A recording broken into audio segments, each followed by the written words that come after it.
Le Forum international de la photographie des musées Reiss-Engelhorn de Mannheim présente de septembre 2012 à février 2013 de nombreux chefs-d'œuvre appartenant à la collection privée d'Helmut et Alison Gernsheim.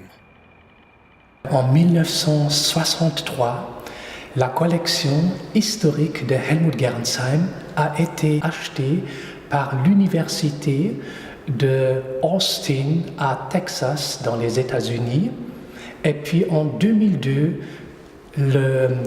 notre musée, le musée Reiss-Engelhorn, le Forum international de la photographie, avait eu la chance d'acheter la collection contemporaine de Helmut Gernsheim. Et puis donc, après 10 ans, on a négocié avec l'université de Austin à Texas, et puis on a eu maintenant la chance de faire, comme vous voulez, un mariage. On a eu la chance de présenter les deux collections ici à Mannheim, et puis ça va être aussi uniquement présenté ici. On a essayé de diviser ça dans 7 thèmes. Portrait, architecture, la photographie de voyage, journalisme, documentation, etc. Dans la dernière salle, vous arrivez à la naissance de la photographie.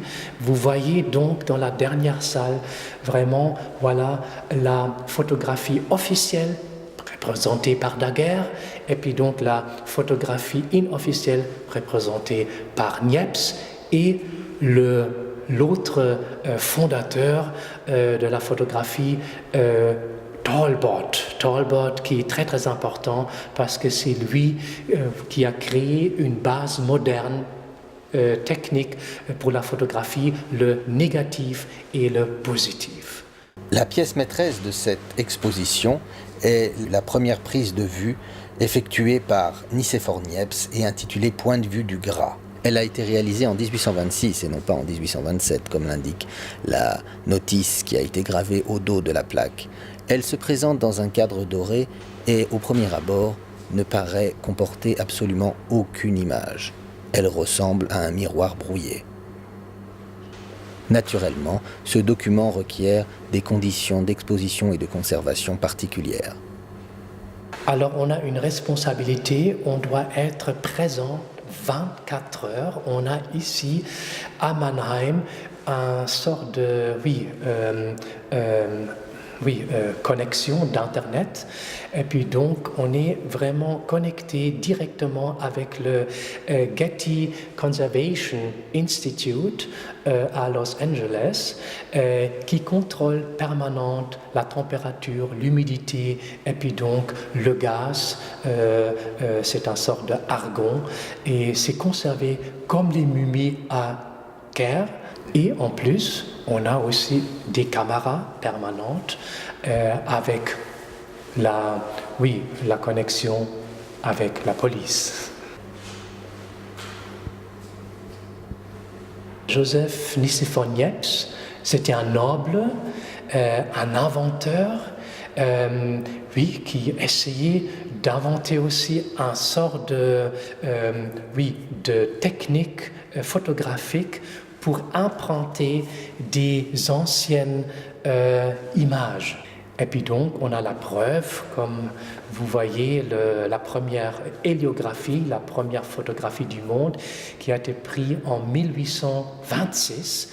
C'est une plaque de zinc qui a été couverte avec du bitume, qui a été rendue sensible pour la lumière. Et puis donc, le temps d'exposition était 8 heures. Et puis après cette exposition de 8 heures dans une caméra, on avait un positif direct. Et puis on voit donc c'est presque très brumeux, on voit donc cette vue à l'extérieur dans la cour, une toiture, le colombier, un arbre, etc. C'est donc à Saint-Loup-de-Varennes, près de Châlons, où la famille de Nicéphore Niepce possédait de nombreuses propriétés, que l'inventeur a effectué cette prise de vue par la fenêtre de son atelier qui se situait à gauche de la cheminée que vous voyez. Le toit incliné, le pigeonnier, de nombreux éléments de cette vue ont aujourd'hui disparu, mais une vue virtuelle peut nous permettre de voir ce que voyait Nicéphore Niepce par la fenêtre de son atelier. Nicéphore Niepce visitait à cette époque son frère qui vivait près de Londres, à Kew. Il faisait la connaissance de Francis Bauer. Lui, il a tout de suite reconnu que ça c'est vraiment une invention fondamentale, une invention géniale. Et c'était Francis Bauer qui donnait à Niepce l'idée de présenter cette invention aux membres de la Royal Society pour le faire breveter. Comme il était très très méfiant, il donnait uniquement une petite description de son invention et on laisse ce petit discours. Voilà, après les membres de la Royal Society n'avaient pas accepté son invention parce qu'il n'avait pas tellement décrit en détail comment il pouvait réaliser cette chose. Donc il était très très déçu et puis il retournait en France et puis donc avant il retournait, il a offert cette héliographie et quelques exemplaires, d'autres exemplaires de son invention à Francis Bauer. Et donc c'était lui, en espérant que Francis Bauer pourrait commercialiser cette idée. Et puis à cette époque, il a aussi rencontré Daguerre. Et entre Daguerre et Niepce, ils ont fait un contrat pour développer la technique de la héliographie. Mais la malchance était que Niepce est décédé très tôt. Et puis après, basé sur l'invention de Niepce, Daguerre pouvait donc créer sa daguerréotypie. Après un demi-siècle, cette héliographie a disparu. On ne savait pas du tout où ça se trouve. Ça a été encore une fois exposé en 1889 dans le Crystal Palace à l'occasion d'une exposition photographique. Et puis 5 ans après, on ne savait rien du tout. Et puis Helmut Gernsheim commençait à faire des recherches, il commençait à s'adresser au public, il écrivait des articles dans des journaux, dans l'Observateur, et puis après 5 ou 6 ans, après la propriétaire disait, voilà, on a trouvé dans un coffre qui a été déposé dans une, je ne sais pas du tout maintenant le terme, dans une consigne près d'un port de Londres. Et puis, et puis elle disait, on a trouvé ça dans un héritage de la famille. Et c'est ainsi qu'Helmut Gernsheim a récupéré cette plaque en 1952 à Londres.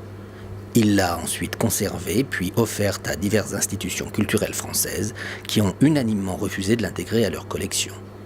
La photographie n'était pas prise au sérieux dans les années 60. Et c'est pourquoi elle a été cédée gracieusement par Gernsheim à l'université d'Austin, qui a acheté le reste de sa collection.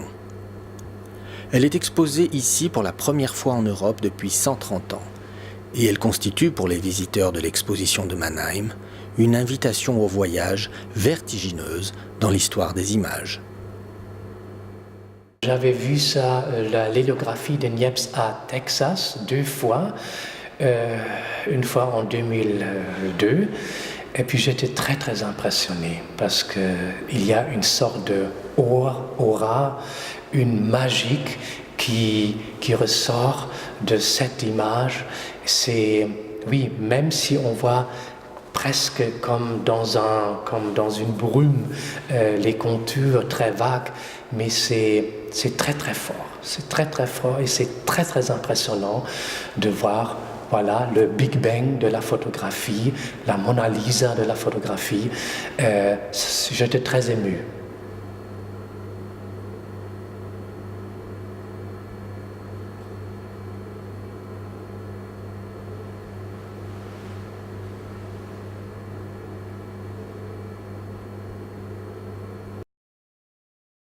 Le catalogue de l'exposition La naissance de la photographie est édité aux éditions Kehrer. Il fait 304 pages et est bilingue anglais et allemand. Il est signé par Alfred Fixorek et Claude Suy. L'exposition se termine le 24 février 2013.